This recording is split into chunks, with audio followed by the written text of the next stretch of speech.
And then I felt, this is hard to explain, I felt the will to live enter back into me. It was an actual thing that when you die and your spirit leaves you, your will to live leaves you. You don't have that desire to live anymore. You have the desire to be with God. You have that desire to be in heaven. You have that desire to be with your creator.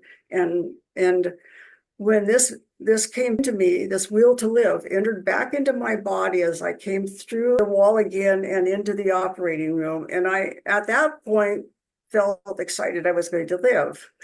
and and then I when I woke up, I was screaming, God's real, God's real, and it put me back under again. And so that's what happened to me. From that day on, I have done everything, and it's been over 50 years now. I have done everything in my power to fulfill what I believe God let me live for or allowed me to live for, and that was to bring people to Him. I've written 2 books now on the subject, and I speak whenever I can, and I want to. I want people who are doubting or fearful of death or who've lost loved ones about what can happen. I believe that your loved one didn't know God at the time of death or whatever. I'm not special. I believe God does for everybody what He did for me.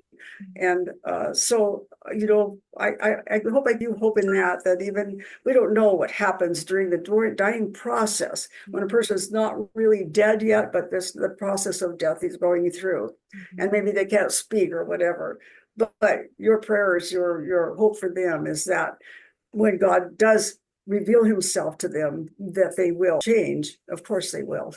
And I do believe people go to hell. I believe that there are people that are truly evil, that it's their desire to be with their kind, to be with evil, and that's what they want. So, I don't believe it's a great place, but if that's their, like I say, I don't, God sends us there. I don't believe that He's a type of God that sends anybody to hell. I believe it's through choice, and I do believe people make that choice. So that's my story. That I was listening to your story and just thinking, like, that in my head, like this big rock in the ocean, and all the waves are just coming and crashing on it endlessly, right? You didn't go through one.